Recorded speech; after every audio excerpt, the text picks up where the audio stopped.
নমস্কাৰ আজি শৰ্টকাট কিৰ 15 নম্বৰ ভিডিঅ' আজি এমৰ পৰা জেডৰ লৈকে শৰ্টকাট কি লৈ আহিছো Ctrl+M indent a paragraph Ctrl+N new Ctrl+O open Ctrl+P print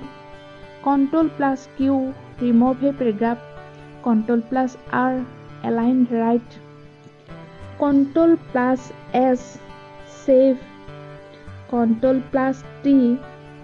remove a hanging indent Ctrl+U